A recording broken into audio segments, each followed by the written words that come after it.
Short मार्च कहां से कहां तक स्टार्ट हुआ, कब स्टार्ट हुआ, कितने वॉलंटियर्स थे, किसने किया। माइंड रिलैक्स होगा तो माइंड की एनर्जी बढ़ती है, माइंड और तेजी से काम करता है, वो कीजिए। ये भी मैं आपको बता दूं, ऐसा कहीं नहीं लिखा है कि 3 चैप्टर है 4 चैप्टर है चारों से क्वेश्चन आएंगे, नहीं आएंगे।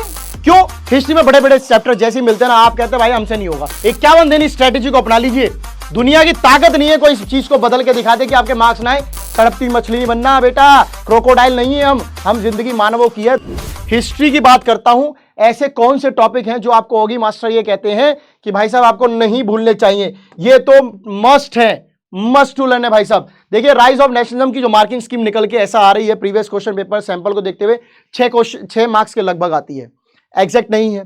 सीधी सी बात है, एग्जैक्ट जो चीज है वो ये है कि आपकी हिस्ट्री 20 मार्क्स की है। आपकी हिस्ट्री क्या है? 20 मार्क्स की है, ये मैं गारंटी से कह सकता हूं, क्योंकि ये आपका बताया हुआ है।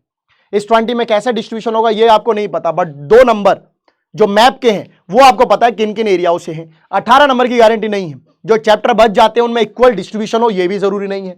किसी से बहुत ज्यादा हो सकता है, किसी से बहुत कम हो सकता है, और किसी को छोड़ा भी जा सकता है। ये भी मैं आपको बता दूं, ऐसा कहीं नहीं लिखा है कि 3 चैप्टर है 4 चैप्टर है चारों से क्वेश्चन आएंगे, नहीं आएंगे, नहीं भी आ सकते हैं। तो हमें प्लानिंग अपनी थोड़ी सी ब्रॉड रखनी है। इस नंबर को सिर्फ इसलिए बता रहा हूं ताकि आप एक मैक्सिमम नंबर तक प्रैक्टिस करके जाएं। 5-6 नंबर का मतलब यह कि 5 नंबर का आपका एक बड़ा क्वेश्चन याद कर लीजिए, 4 और 1 नंबर का कर लीजिए। 6 नंबर का तो है ही नहीं यहां कोई ऐसा हिसाब। 5 का और 1 का मतलब है कि आपका एक मैप वर्क आ गया। कौन कौन सा करना चाहिए? फ्रेंच लोगों में कैसे सेंस ऑफ कलेक्टिव आइडेंटिटी आई, हमें यह पता होना चाहिए। कैसे आई थी वो टॉपिक, वो पैरा याद रखना है। सिविल कोड ऑफ 1804 नेपोलियन का वो जो पूरा मेजरमेंट थे, जो बेनिफिट्स थे सोसाइटी में उसने किए, वो सब पता होने चाहिए। What were the reactions of the local people, जो इस नेपोलियन कोड की वजह से, जो इस नेपोलियन की आर्मी के लिए लोग जो देख रहे थे वो मिक्स थे। याद है आपको, शुरुआत में उनको हार्बिंजर ऑफ लिबर्टी नजर आ रहा था, बाद में वो देखा हर जगह आर्मी है। वो पैरा आपको याद रखना है, इनसे क्वेश्चन बन सकता है। अरिस्टोक्रेसी एंड मिडिल क्लास का रोल, आपको पता है कि जब गरीब लोग, लेबर क्लास लोग लड़ रहे थे, उनको पता वो सक्सेस नहीं हो पा रहे थे, उन्होंने अपना सब जो है जाम धाम सब किसके नाम कर दिया कि भैया तुम अब मिडिल क्लास तुम ही लड़ोगे। क्यों? मिडिल क्लास में प्रॉस्पर लोग थे, थोड़े से थर्ड एस्टेट के लोग थे, जो पढ़े लिखे थे, उनके पास पैसा था, वो लड़ सकते थे, उन्होंने जिम्मेदारी उठाई थी, उन्होंने ही अरिस्टोक्रेसी को खत्म किया था। सिविल कोड ऑफ 1804 मैंने आपको बता दिया, वो तो जरूर याद रखना है।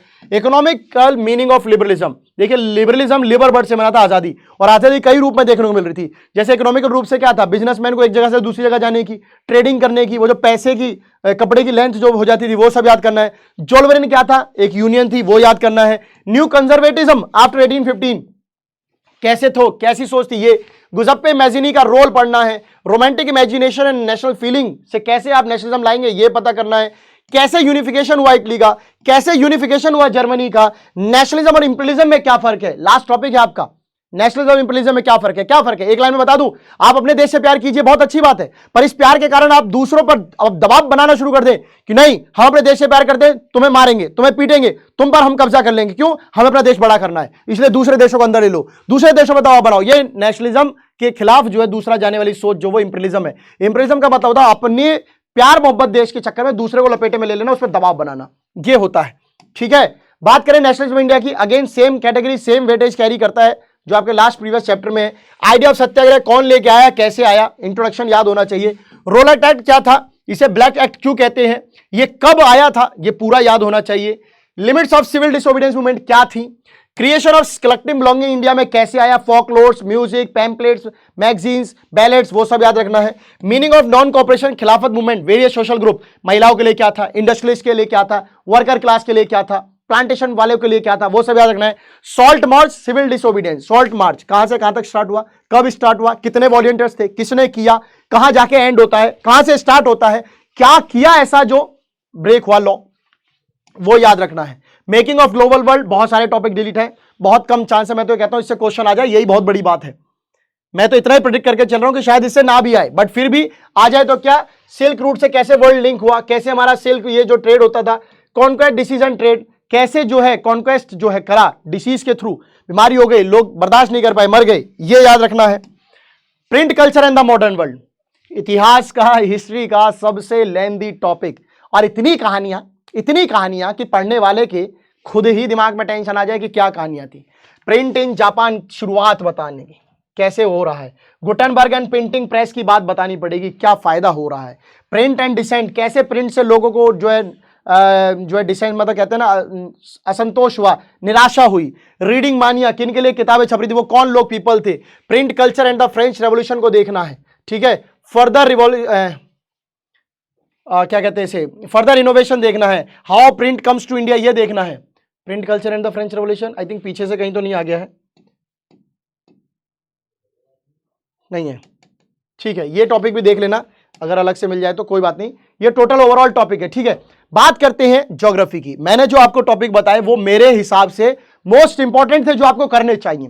ज्योग्राफी की बात आ जाए, ज्योग्राफी में ऐसे कौन से टॉपिक है नहीं भूलने चाहिए। रिसोर्स एंड डेवलपमेंट, सबसे छोटा टॉपिक, सबसे आसान टॉपिक कहूंगा मैं इसको। क्या टॉपिक याद करें, रिसोर्स प्लानिंग इंडिया में कैसे होती है, वो 5 पॉइंट्स आपकी किताब में दे रखे हैं। Land utilisation, fallow land, current fallow land, waste land, वो सारे याद करने हैं। Alluvial soil, black soil, laterite soil, arid soil, ये सॉइल की मैपिंग याद रखनी है, और इन सॉइल का ये भी पता करना कुछ features. Soil erosion and conservation, ये आपको याद रखना है, ये आपको रिसोर्स एंड डेवलपमेंट से करना है, स्क्रीनशॉट लेके आराम से पढ़ाई कर सकते हैं। Forest and wild life, forest कितने टाइप का होता है, कम्युनिटी एंड कंजर्वेशन का क्या रोल है, कम्युनिटी का कंजर्वेशन में, ये याद करना है। बात करते हैं वाटर रिसोर्स की, हाइड्रोलिक स्ट्रक्चर आपने श्रीरंगवेरपुरा, है ना, आपने हौज खास टैंक, आपने आर्टिफिशियल लेक भोपाल की, वो सारे पॉइंट याद कीजिएगा। रेन वाटर हार्वेस्टिंग, पूरा राजस्थान में क्या रोल है, साउथ में क्या रोल है, क्या इसके लीगल पॉलिसी किस स्टेट में सबसे ज्यादा ये है, ये याद कीजिएगा। एग्रीकल्चर 5 मार्क्स का है।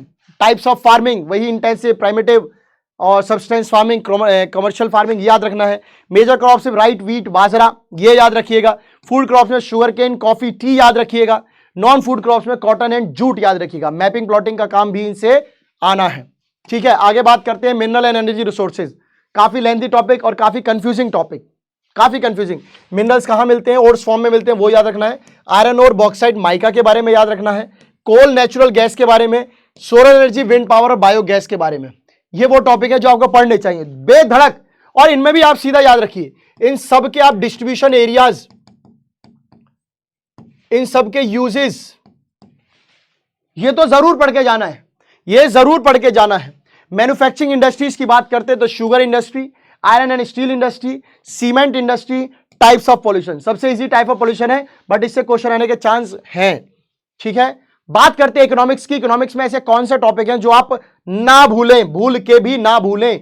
How to compare different countries और स्टेट्स। आपने नेशनल इनकम सुना, नेशनल इनकम से टोटल पॉपुलेशन से हम काउंट कर रहे थे, वो समझ नहीं आया। फिर हमने एवरेज इनकम पे गए, पर कैपिटा इनकम से कंपेयर किया, वो हम देखेंगे। वर्ल्ड बैंक ने कितना कितना डॉलर बताया रिच के लिए, मिडल के लिए, लोअर के लिए, वो करेंगे। इनकम एंड अदर क्राइटेरिया देखेंगे कि इनकम ही मात्र एकमात्र रिसोर्स है या फिर कुछ और भी क्राइटेरिया हो सकते हैं, वो हम पढ़ेंगे। Sectors of Indian economy, 5 to 7 marks में डिफरेंट टाइप ऑफ सेक्टर आ सकते हैं। Disguise employment, under employment, seasonal employment, ये आ सकता है।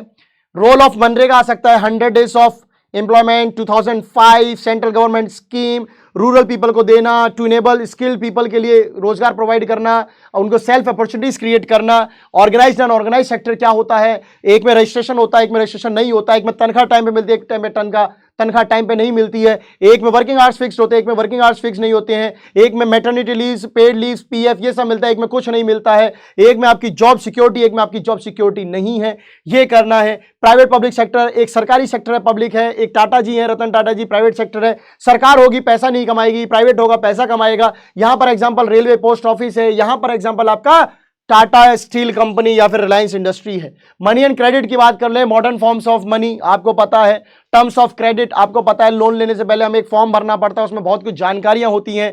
सेल्फ हेल्प ग्रुप क्या है, एसएचजी क्या है, ग्रामीण बैंक ऑफ बांग्लादेश का एक एग्जांपल आ सकता है, इससे केस बेस्ड बनाने के लिए आ सकता है। Globalisation and the Indian economy, what are the different factors that have enabled globalisation, सिर्फ यही पॉइंट याद करना है। 1 से 2 मार्क्स का आ सकता है, कोशिश ये रहेगी 1 से 2 मार्क में 1 मार्क्स का ही आए, ऐसी मेरी दुआ है। पॉलिटिकल साइंस की बात कर ले तो क्या कर सकते हैं, power sharing, most demanding chapter of civics का भाई साहब। Why power sharing is desirable, कितने तरह की पावर शेयरिंग होती है। मेजोरिटेरिज्म श्रीलंका में कैसे बना, उनकी सिन्हालास कम्युनिटी की वजह से।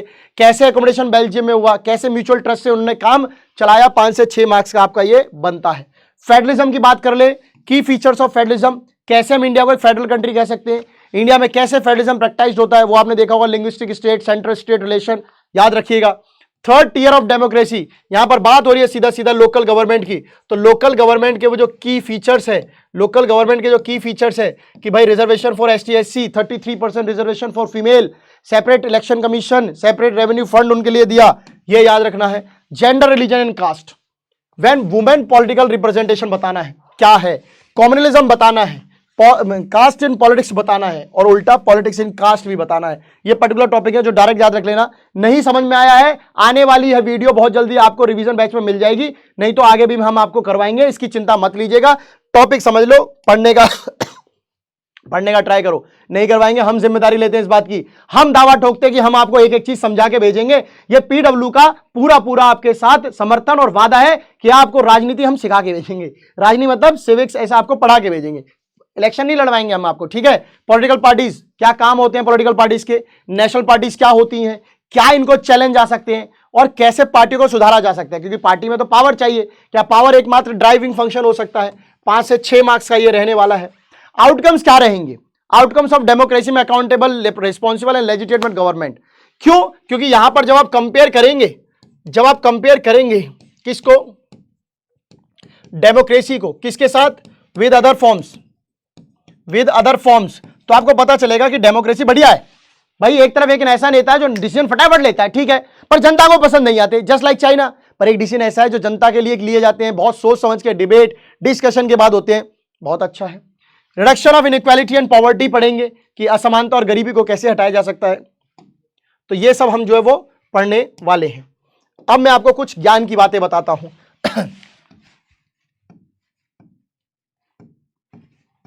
ज्ञान की बात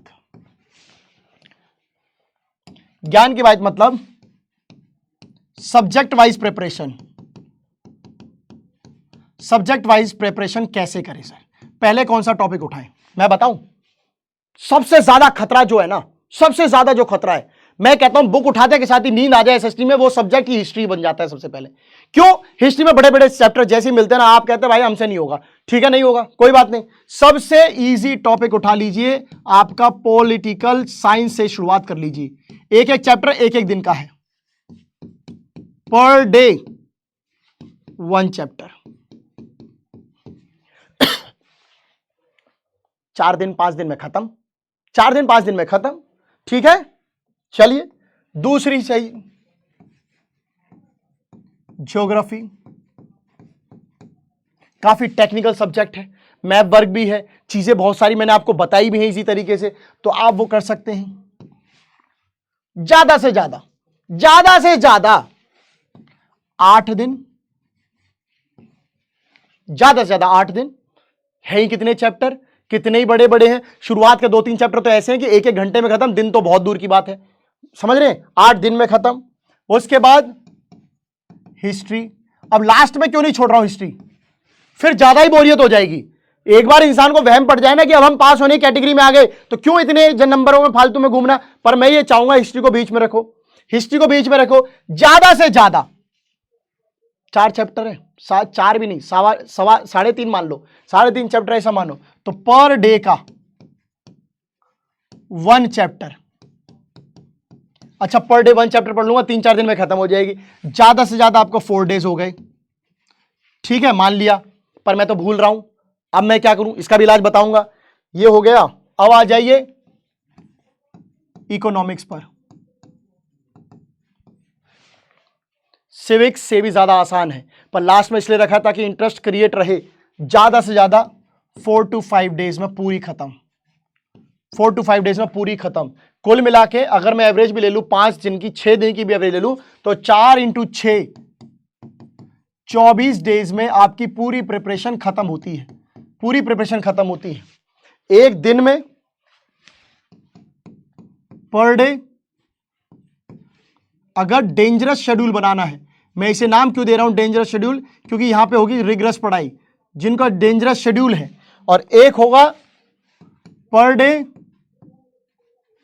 रिलैक्स शेड्यूल जिनको बहुत आराम से पढ़ना है, और एक होगा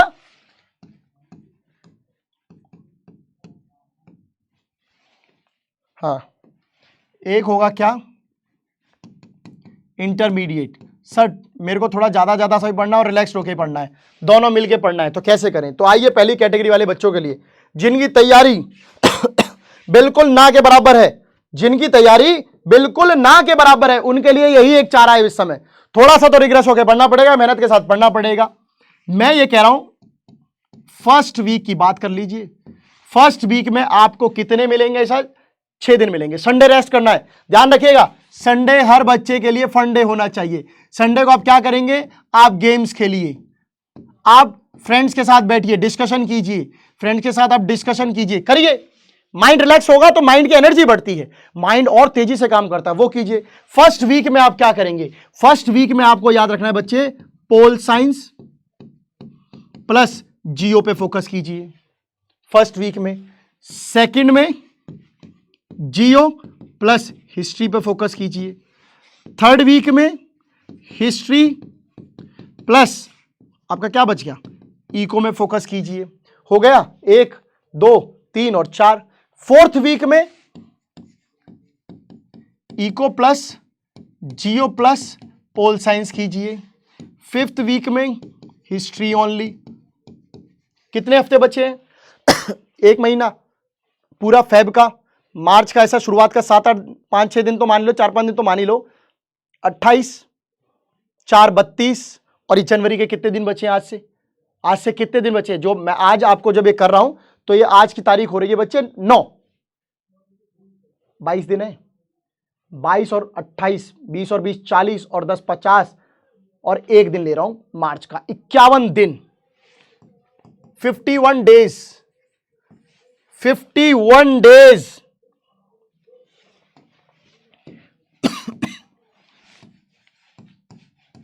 इक्यावन दिन का शगुन मांगता हूं मैं आपसे, बस 51 दिन इस स्ट्रेटेजी को अपना लीजिए। दुनिया की ताकत नहीं है कोई इस चीज को बदल के दिखा दे कि आपके मार्क्स ना आए। मैं वादा करता हूं, लास्ट टाइम जब मैंने पढ़ाया था ना, तो जितने क्वेश्चन कराए थे ना, उसमें से मैक्सिमम क्वेश्चन वहां आए थे। इस बार भी करवाऊंगा, पूरा वादा है मेरा आपको। आप मेरा पेपर चेक कर लेना पूरा का पूरा, जिस दिन एग्जाम हो जाए कि सर ने क्या बोला था और कितने मार्क्स के पेपर आए और कितने क्वेश्चन आए। गारंटी देता हूं इस बात की। ये चीज आप अपना के तो देखिए एक बार। ये आपका हो गया डेंजरस शेड्यूल, ठीक है। अब जिनके पास क्या है, रिलैक्स शेड्यूल है, रिलैक्स शेड्यूल वालों को क्या करना है? रिलैक्स शेड्यूल वालों को सबसे पहले जो पढ़ाई करनी है वो करेंगे बच्चों हम जियो की। सबसे पहला सब्जेक्ट जियो। सेकंड नंबर पे हम करेंगे किसको? पोल साइंस की। थर्ड नंबर पे हम किसको करेंगे बच्चों? हम करेंगे बिल्कुल एकदम आराम से इकोनॉमिक्स की। और फोर्थ पे करेंगे हम हिस्ट्री, ताकि हम माइंड में बर्डन नहीं रखेंगे। पहले हम अपने आप को बूस्ट करेंगे, देन हम अगले पे हमला करेंगे। इनका फर्स्ट वीक कैसा रहेगा? इनका सेकंड वीक कैसा रहेगा? इनका थर्ड वीक कैसा रहेगा? अपनी अपनी कैटेगरी चुन लीजिएगा, क्योंकि सब में प्लानिंग है। इनका फोर्थ वीक कैसा रहेगा? इनको फर्स्ट वीक में 2 सब्जेक्ट, 2 सब्जेक्ट में भी मैं क्या बोलूंगा आपको? हिस्ट्री करनी है यहां पर पहले, इन लोगों को, रिलैक्स वालों को, ताकि आखिर तक बर्डन नहीं रखना ना, पहले ही हिस्ट्री करनी है फर्स्ट वीक में पूरा। अब आपको इको प्लस जियो करना है, फिर आपको जियो प्लस पोल साइंस करना है, फिर आपको क्या करना है? जियो प्लस आपको हिस्ट्री करनी है। अब क्यों मैं कह रहा हूं? क्योंकि देखिए इकोनॉमिक्स आपकी एक जगह आ गई। इकोनॉमिक्स से बहुत कम चैप्टर है, एक बार में कर सकते हैं। रिलैक्स बंदे हैं, आराम से करिएगा। पोल साइंस आपकी एक बार में हो जाएगी, चैप्टर ज्यादा नहीं है। रिलैक्स वाले बंदों की स्ट्रीम ये है, इसमें लिए खासियत ये है, उनको हिस्ट्री परेशान ना करे, इसलिए मैंने हिस्ट्री को 2 जगह रखा है। रिलैक्स होके पढ़िए आराम से, क्योंकि तैयारी आपकी जो है हो चुकी होगी। अब बात करते हैं इंटरमीडिएट, जो मैक्सिमम कैटेगरी है, जिसके लिए ये है कि सर पढ़ाई भी कर ले, टाइम भी मिल रहा है, अपना मौज मस्ती भी सब कुछ हो जाए, प्रेशर बर्डन नहीं लेना। उनके लिए भाई सबसे पहली बात है, पहला ही सब्जेक्ट उनका है पोल साइंस, ठीक है। सेकंड उनका है ज्योग्राफी, थर्ड है आपका हिस्ट्री, फोर्थ है आपका इकोनॉमिक्स। रिलैक्स होके first week, second week, third week, fourth week क्या करना है सर? बहुत आसान है। क्या करेंगे? आ जाइए। हिस्ट्री के 2 चैप्टर प्लस इको के 2 चैप्टर, इको के 2 चैप्टर जो भी बचते रहे, रिवाइज करते रहिए 2-2 करके ऐसा, प्लस जियो के 3 चैप्टर। यहां पर जियो के 3 या 4 चैप्टर प्लस आपका पोल साइंस के 2 चैप्टर, पोल साइंस के 3 चैप्टर प्लस हिस्ट्री के अपने 2 चैप्टर, यही उल्टा उठा उठा के करते रहिए। 1 महीना, बचे हुए दिन, और यहां खत्म हो जाएगा, क्योंकि ऑलमोस्ट चैप्टर कम है, ऑलमोस्ट चैप्टर कम है। तो ये रिवीजन आप करते रहिए, इसमें कहीं भी आपको परेशानी नहीं होगी। हिस्ट्री के साथ एक बोरिंग सब्जेक्ट, लेंथ के साथ छोटा इजी सब्जेक्ट, छोटे इजी के साथ थोड़ा टेक्निकल सब्जेक्ट, थोड़े टेक्निकल सब्जेक्ट के साथ थोड़ी राजनीति, थोड़ी राजनीति के साथ फिर इतिहास। इसमें बात है खास। अब मेरी बात सुनिए, क्या करना है, टाइम टेबल का पंगा। हालांकि मैं किसी को भी ये सलाह कभी नहीं दूंगा कि इसी टाइम टेबल को फॉलो कीजिए। सबकी अपनी जिंदगी है, सबके अपना उठने का समय, खाने का समय, टीवी का समय, पढ़ने का समय, मम्मी पापा पे भी बहुत सारी चीजें डिपेंडेंट रहती हैं। भाई किसी किसी के पापा के जो है रात को 10 बजे आ रहे हैं, 11 बजे आ रहे हैं, बेटे की जिम्मेदारी है कि भाई पापा को जो गेट खोलना है, पापा को जो है खाना पीना दे के सोना है। कई जगह ऐसा होता है कि भाई 7 बजे घर वाले आ जाते हैं, 9 बजे आपको सुला देते हैं, भैया हम लेट नाइट कैसे स्टडी करें। तो सबका अपना अपना है। मैं ये कह रहा हूं कि आपके सुबह के जिंदगी स्टार्ट होगी बोर्ड वाले टाइम पर, जो रिग्रेस है वो ज्यादा नहीं। आप मुझे 5:30 पे जग के दिखा दीजिए, 5:30 से आपका रात का 9 PM तक का समय, बस कुछ नहीं करना है। मेरी बात ध्यान से सुनिएगा, कुछ नहीं मैं मांग रहा हूं आपसे। 5:30 से डेली 6:30 तक 1 आवर आपका सबसे डिफिकल्ट सब्जेक्ट आपको पढ़ना है। सबसे डिफिकल्ट सब्जेक्ट आपको पिक करना है जो आपका है। सुबह सुबह मेमोरी बिल्कुल खाली होती है, अनलिमिटेड जीबी रैम है आपके दिमाग में, जो मर्जी सुबह सुबह पढ़ेंगे याद रहेगा। पढ़ाई कीजिए, ठीक है। इस 6:30 बजे के बाद जैसे ही आप आज पढ़ लेंगे, 6:30 से 7 तक आई होप आप स्कूल की प्रिपरेशन कर रहे होंगे, स्कूल जाने की, स्कूल की तैयारी हो रही होगी। और हो सकता है कि आप लोग जो है कोई 2:30 बजे आता हो, कोई 3 बजे आता हो, कोई 3:30 तक आता हो। आ जाइए, हाफ आवर रिलैक्स रहिए, रिलैक्स रहिए, पर इस दौरान टीवी मोबाइल मत उठाइएगा। वो ऐसा इंटरेस्ट रिलैक्स करा देता है, पढ़ने का मन नहीं करता। 15 मिनट करके कब यहां 6 6:30 बज जाएंगे, तंदूर खाली हो जाएगा, भूख लगेगी, खाएंगे और भाई साहब अपना विराम करेंगे आराम से। ये नहीं करना है। रिलैक्स करने का मतलब ये है, आप करो अपने मम्मी पापा के साथ बातें, बहन के साथ बातें, अपने घर वालों को बताओ स्कूल में क्या हुआ, और इसी दौरान याद करने की कोशिश करो मैंने आज क्या पढ़ा, क्या मुझे समझ में आया था, क्या नहीं। जैसे ही आप पढ़ लोगे, आपकी कहानी शुरू होती है 4:15 से। अब 4:15 से आपको 5:30 तक क्या करना है, स्टडी करना है। क्या करना है, स्टडी करना है। आके आधे घंटे में खाना पीना सब खा लेना, आप यहां पर अपना लंच वगैरह कर लेना, ठीक है। ये कर लोगे, ये कर लेना। इस 5:30 बजे के बाद से, इस 5:30 बजे के बाद से 6 बजे तक फिर एक बार आप क्या खाना, थोड़ा सा क्या खाना, ऐसा मिल्क पीना, वो भी प्रोटीन वाला।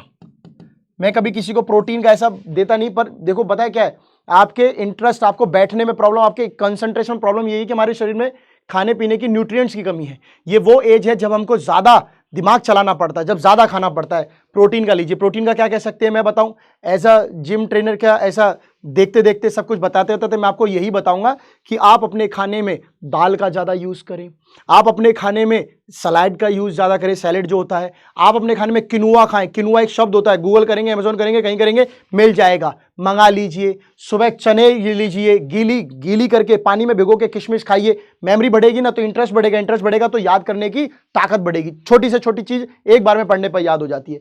6 बजे तक आप खाना पीना, फिर से थोड़ा सा डाइट ले लीजिए, और फिर आप जो है यहां से 6:15 से आप जो है 8:30 तक फिर आप जो है क्या करेंगे, अपनी स्टडी करेंगे। 8:30 पे आप क्या करेंगे, आप जो है क्या खाएंगे, खाना खा लेंगे। 8:30 तक आप पढ़ेंगे, 8:30 पे आप खाना खाएंगे। उसके बाद आप पे क्या बचा, आधा घंटे का समय।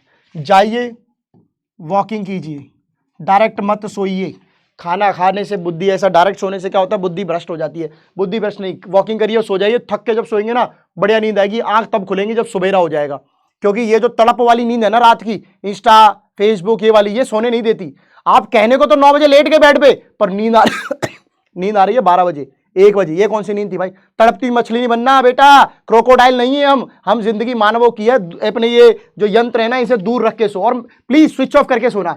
जैसे ही मैसेज आता है, मैसेज आ गया, रिप्लाई करना है। देखा किसका भाई, बैंक बैलेंस वालों का आ गया। अच्छा, फिर एक और आया, हाँ अब तो आया होगा मैसेज। अब देखा किसका, भाई साहब सिग्नल लॉस्ट हो गए, कंप्लेंट कस्टमर केयर का आया है, फिर रख के सो गए। फिर थोड़ी देखा, फिर सच में मैसेज आया था, उस मैसेज के रिप्लाई में 15 मिनट निकल गए, आंखें दर्द हो रही हैं, अब तो सो ही जाता हूं। रखा, फिर एक मैसेज आ गया, अरे यार ये वाले मैसेज का इंतजार था।